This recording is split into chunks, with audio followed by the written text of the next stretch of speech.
भाभी मुझे ऑफिस के लिए देर हो रही है, मेरे कपड़े प्रेस कर दिए क्या आपने? मुझे बस 5 मिनट दो, मैं अभी कर देती हूँ। सुबह सुबह मुझे इतना काम होता है ना कि मैं आधी चीजें तो करना ही भूल जाती हूँ। अरे तू इतना बड़ा हो गया है, क्या तू ये काम खुद नहीं कर सकता?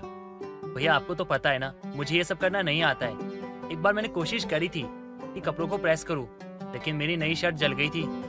कोई बात नहीं केशव, मैं हूँ तो। वैसे भी बचपन से मैंने ही तुम्हारी हर चीज करी है, तो अब भी मैं ही करूँगी ना। चलो अभी तुम जाकर बाकी का काम करो, मैं कपड़े प्रेस कर देती हूँ। कुसुम, तुमने इसे कुछ ज्यादा ही सर चढ़ा रखा है। अरे अब तो इसे अपने काम खुद करने दो, बच्चा नहीं है ये। आप ऐसी बातें क्यों कर रहे हो?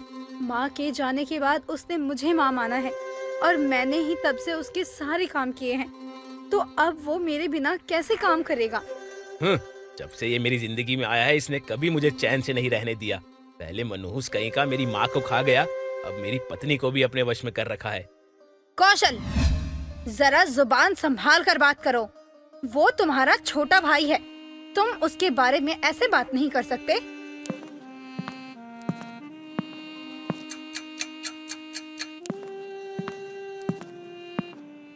भाभी, भाई चले गए क्या?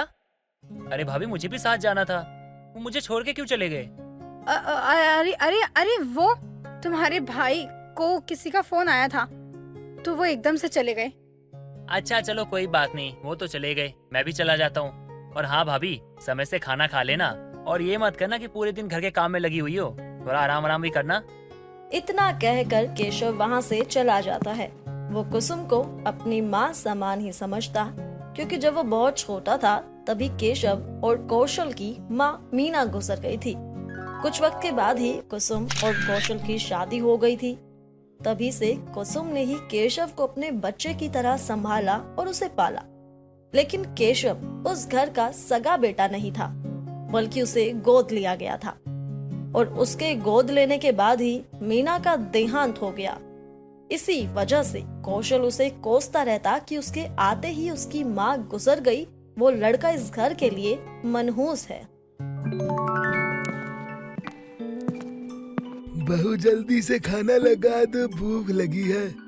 हाँ पापा जी, आप सभी हाथ मुंह धो लीजिए, मैं आप सभी के लिए खाना लगा देती हूँ। तो आज मेरी प्यारी भाभी ने क्या बनाया खाने में? मैंने आज मेरे प्यारे देवर की पसंद का खाना बनाया है। तुम्हें पता है क्या? पालक पनीर और पूरियाँ। हाँ, बस इसी की पसंद का खिलाती रहो। हम तो इस घर में रहते ही नहीं, पता नहीं क्या जादू टोना करता है ये। पहले मेरी माँ को खा गया, अब मेरी पत्नी के पीछे पड़ा है। अरे इसकी जल्दी से शादी करो और इसे घर से अलग करो। कौशल, अपनी जुबान संभाल कर बात करा कर, छोटा भाई है तुम्हारा। केशव इस घर से कहीं नहीं जाएगा, वो यहीं मेरे साथ इसी घर में रहेगा। भाभी वो मुझे भूख नहीं है, मैंने बाहर कुछ खा लिया था ना इसके लिए। तो आप लोग खाना खाइए, और मुझे कुछ ऑफिस का काम भी है, मैं जाके वो कर लेता हूँ। पापा इसके लिए लड़की ढूंढनी शुरू करो, इसकी शादी की उम्र हो चुकी है। और हम कब तक करते रहेंगे इसका ये सब? अब कमा रहा है, बड़ा हो गया है, अरे अब करे अपने आप खुद सब कुछ। क्या हमने इसका जिंदगी भर का ठेका लिया हुआ है क्या? कौशल, तुम्हारे मन की ये कड़वाहट आखिर कब तक खत्म होगी? तुमने कभी भी उसको बड़े भाई का प्यार नहीं दिया है। अरे आप इसकी शादी की बात कीजिए बस, और अभी खाना खाइए। अब मुझे ही जल्दी से इसके लिए लड़की ढूंढनी पड़ेगी, ताकि इसकी शादी हो और दफा हो यहाँ से। अगर शादी की बात हो रही है तो मैं तो खुद ही केशव के लिए कोई लायक लड़की ढूंढूंगी, क्योंकि मैं नहीं चाहती कि वो किसी भी लड़की से शादी करे। कोई अच्छी लड़की मिल जाए तो उसकी जिंदगी संवर जाएगी। अब घर में कई दिन खामोशी का माहौल रहा। केशव किसी से बात ना करता, ना ही कुसुम से किसी भी चीज की डिमांड करता। वहीं कौशल हर रोज किसी ना किसी लड़की का रिश्ता बताता ही रहता। सतीश इस पर जब केशव की राय पूछता तो केशव यही कहता कि उनको जो भी ठीक लगे वो उसी लड़की से शादी कर लेगा, जो भी वो पसंद करेंगे। लेकिन कुसुम उसके लिए लड़कियों को रिजेक्ट करती ही रहती। अरे कुसुम, तुम सारी लड़कियों के लिए तो मना कर देती हो, अरे ऐसे कैसे होगी इसकी शादी? अब देखिए जी, कोई लड़की ढंग की भी हो मेरे केशव के लिए तो बात की बात है। अरे कोई लड़की सुंदर नहीं होती तो कोई पढ़ी लिखी नहीं होती, किसी की डिमांड इतनी होती है तो कोई मॉडर्न होती है। लगता ही नहीं कि वो घर बसा पाएगी। अब आप ही बताइए कि मैं इन सब चीजों में अपने देवर की शादी कैसे करवा दूं?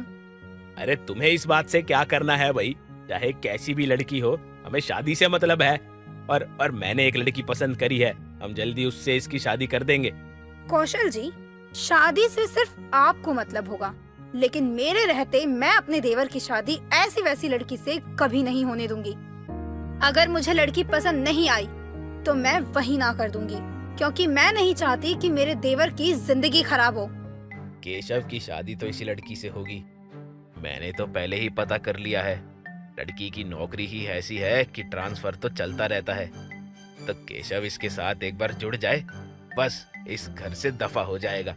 हाँ बहू, बस कोई तुम जैसी ही केशव की जिंदगी में आ जाए, जैसे तुमने उसको संभाला है, कोई वैसे ही हम सफर उसकी जिंदगी में आए और उसको संभाल ले। कौशल का तो दिमाग खराब है, हमेशा से ही उसे न जाने केशव से क्या परेशानी है। पापा जी, आप चिंता मत कीजिए। केशव की जिंदगी में मैं कभी भी ऐसी लड़की नहीं आने दूंगी जिससे उसकी लाइफ खराब हो। एक दिन की बात है, छुट्टी का दिन होता है और सभी एक साथ बैठे होते हैं। सतीश टीवी देख रहा होता है, कौशल अखबार पढ़ रहा होता है और केशव लगा होता है अपने फोन में। तो वहीं कुसुम लंच की तैयारी कर रही होती है कि तभी घर में किसी की दस्तक होती है और कुसुम उठकर देखती है कि भाई कौन आया है आज छुट्टी के दिन। दीदी, आप कैसी हो? भावना, तुम यहाँ? वो भी इतने दिनों बाद? दीदी, मैं अपनी पढ़ाई पूरी करके अभी कुछ दिन पहले घर लौटी थी। मुझे तो आपकी बहुत याद आ रही थी, तो सोचा क्यों ना आपसे मिलने चली आऊं। ये तो बहुत अच्छी बात है, मुझे बहुत अच्छा लग रहा है। अब अंदर भी आओ, मैं तुम्हें सबसे मिलवाती हूँ। ये मेरी मौसेरी बहन है भावना, जो घर से दूर रहकर पढ़ाई कर रही थी। ये अभी घर पर आई है और घर आते ही मुझसे मिलने आ गई। ये तो बहुत अच्छी बात है बेटा, अपनी बहन की खातिरदारी करो। तुम तो बहुत बड़ी हो गई हो भावना। हमारी शादी में तुम कितनी छोटी सी थी, लेकिन अब देखो तो जरा, कौन कह सकता है कि तुम वही भावना हो। हाँ जीजू, आपको भी कौन कह सकता है कि आप वही हैंडसम जीजू हो मेरे। आपकी तो शक्ल ही बदल गई है। भावना, ये मेरा देवर है केशव, तुम एक दूसरे से कभी नहीं मिले ना? अच्छा, तो ये केशव है? मतलब क्या तुम्हारा? क्या तुम मुझे जानती हो? हाँ, दीदी तो हमेशा ही आपके बारे में बात करती हैं। कुसुम अब अपनी बहन से खूब बातें करती है। कुसुम की जिद पर भावना अब कुछ दिन उसी के पास रहने वाली थी। दरअसल जब केशव और भावना एक दूसरे को देख रहे होते हैं, तब कुसुम के साथ साथ सतीश भी उन दोनों को देख लेता है और बाद में सतीश कुसुम को कहता है कि वो भावना को कुछ दिन यहीं रोके रखे, क्योंकि उन्हें लगता है कि भावना ही इस घर की दूसरी बहू बनने के लायक है। इसी वजह से कुसुम भावना को रोक के रखती है। फिर अगले दिन की बात है। भावना, क्या तुम एक बार केशव के कपड़े प्रेस कर दोगी? क्यों दीदी, वो इतना बड़ा हो गया है, खुद नहीं कर सकता क्या? हाँ, नहीं कर सकता। क्यों, तुम्हें कोई दिक्कत है? और वैसे भी मैं काम ही क्यों करूँगा? मेरी भाभी नहीं, ये मेरी माँ है, और जब मेरी माँ सारा काम कर सकती है तो मुझे काम करने की जरूरत ही क्या है? उन्होंने मुझे राजकुमार बना के रखा है और राजकुमार कोई काम नहीं करता है, समझी तुम? आए बड़े राजकुमार, दीदी ने कहा है इसलिए प्रेस कर देती हूँ, नहीं तो मैं तुम्हारा एक काम ना करूँ।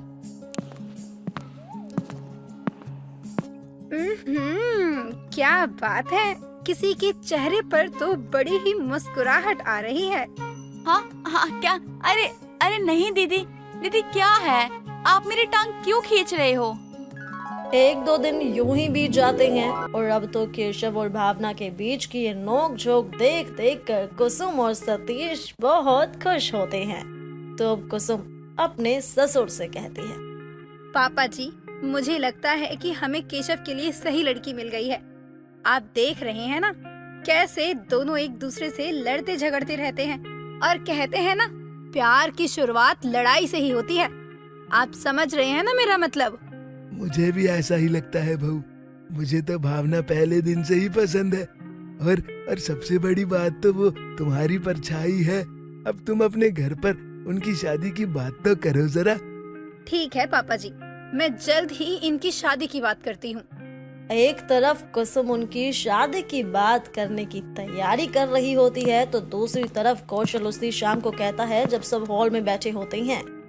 पापा, कुसुम, कल हमें इसके लिए लड़की देखने जाना है और मैंने पहले ही सारी पूछताछ कर ली है, तो हमें सिर्फ फॉर्मेलिटी के लिए जाना है। लेकिन मैंने केशव के लिए लड़की पसंद कर ली है। मैंने कह दिया ना कि जो मैंने पसंद करी है शादी उसी से होगी।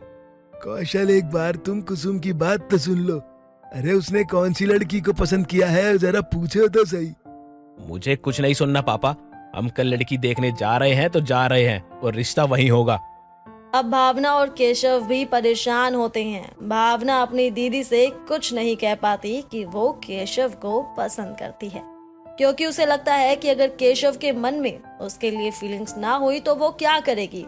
तो वहीं केशव भी किसी को इस बारे में नहीं बताता कि उसे भावना पसंद है, क्योंकि वो पहले ही कह चुका होता है कि वो जो भी लड़की पसंद करेंगे वो उसी से शादी करेगा। अब अगली सुबह होती है। कुसुम, क्या तुम तैयार हो? जरा पूछो सबसे, हम चलते हैं। और भावना, तुम घर पर ही रहना, हम जल्दी वापस आ जाएंगे। वो सभी जाते हैं लड़की के घर पर। केशव अपनी भाभी और भाई और पापा के साथ बैठा होता है। तभी लड़की आती है वहाँ पर चाय लेकर। वो सभी को चाय देती है और खुद भी बैठकर महारानियों की तरह चाय पीने लगती है। देखिए, वैसे तो मेरी शादी को लेके कोई डिमांड नहीं है, लेकिन हाँ, मैं घर का कोई काम नहीं करूँगी। और हाँ, मेरी ना अलग अलग शहर में ना ट्रांसफर होते रहता है, तो लड़के को ना नौकरी करने की कोई ज़रूरत नहीं होगी। हाँ, लेकिन वो घर का काम कर सकता है, क्योंकि मुझे खाना बनाना तो आता नहीं, तो वही बनाएगा खाना भी। और हाँ, अगर शादी के बाद मैं सारे खर्चे उठाऊंगी ना, तो लड़के को मेरी सारी बातें माननी पड़ेगी। जैसी लड़की मैं इस मनूस के लिए चाहता था वैसी ही लड़की मिल गई। अब बस इसकी शादी हो जाए और मेरे घर से इसकी विदाई। अरे यार, कहाँ फंस गया। इससे अच्छा तो ये होता भाभी को सब बता देता उन्हें कि मैं भावना को पसंद करता हूँ। अरे कम से कम भाभी डांटती या कुछ कहती, लेकिन गलती से भी शादी इससे हो गई ना तो पूरी जिंदगी काम वाली बाई बन के रहना पड़ेगा। तो मतलब तुम्हें एक पति नहीं बल्कि नौकर चाहिए। माफ करना, पर मैं अपने देवर की शादी किसी ऐसी लड़की के साथ नहीं करवा सकती जो अपने पति को पति ना समझकर उसे अपनी जूती की नोक समझे। एक्सक्यूज मी, आप कहना क्या चाहती हो? मैं यही कहना चाहती हूँ कि हमें ये रिश्ता मंजूर नहीं है। पापा, कौशल, चलो यहाँ से। सभी लोग वहाँ से अपने घर आते हैं और रास्ते में कोई भी कुसुम से बात नहीं करता, क्योंकि सभी को उसके गुस्से से डर लगता है। भावना सभी के लिए चाय बना कर लाती है। तब कुसुम कहती है, कौशल जी, मुझे आपसे ये उम्मीद नहीं थी। अरे आप अपनी जलन में इतने अंधे हो गए कि आप अपने ही छोटे भाई को किसी का नौकर बनते देखना चाहते थे। केशव ने आज तक हमारे लिए क्या कुछ नहीं किया। हमें जब भी कोई परेशानी हुई वो हमेशा हमारे साथ खड़ा रहा। आज तक उसने हमसे कभी कुछ नहीं मांगा सिवाय प्यार के। वो पापा का, आपका, मेरा, सबका कितना ख्याल रखता था। वो अपने बारे में बाद में, पहले हमारे बारे में सोचता। ऐसा तो कोई सगा भी नहीं कर सकता था। मुझे नहीं पता था आप इतने गिर सकते हैं कौशल जी। मुझे लगता था कि ये आपकी नाराजगी है, लेकिन मुझे ये नहीं पता था कि ये आपकी नाराजगी नहीं बल्कि नफरत है। नफरत। आप अपनी माँ की मौत का जिम्मेदार किसी और को ठहरा रहे हैं, लेकिन असल में ये बात है ही नहीं। माँ की मौत एक कार एक्सीडेंट में हुई थी, केशव की वजह से नहीं। पता नहीं आप इस बात को कब स्वीकार करेंगे। मैं नहीं जानता कि ऐसा क्यों हुआ, लेकिन तुम्हारी बातों से मुझे मेरी गलती का एहसास हो गया। तुमने मेरी आंखें खोल दी। ये सच है कि मैं माँ की मौत के सदमे से उभर नहीं पाया और सारा इल्जाम केशव पर डालता रहा कि उसके आने से ऐसा हुआ है। लेकिन केशव बेचारा उस वक्त इतना छोटा था, उसकी वजह से भला किसी के साथ ऐसा कैसे हो सकता है। मुझे माफ कर दो केशव, प्लीज मुझे माफ कर दो।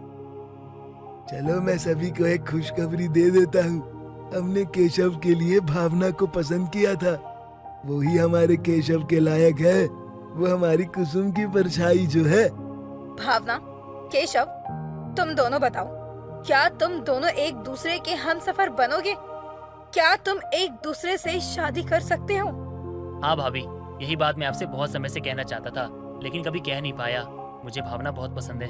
भावना भी इस बात को स्वीकार लेती है कि उसे केशव पसंद है और तब होता है कुसुम के देवर का रिश्ता पक्का, उसी की मौसेरी बहन से। कुसुम अपने घर पर बात करती है और सभी तो केशव को पहले से ही जानते थे, तो दोनों ही शादी के पवित्र बंधन में बंध जाते हैं और केशव को मिल जाती है अपने लिए एक परफेक्ट लाइफ पार्टनर। दोस्तों, अगर आपको ये कहानी पसंद आई तो इसे लाइक करें, शेयर करें और कमेंट करके बताएं कि कहानी में आपको सबसे अच्छा क्या लगा।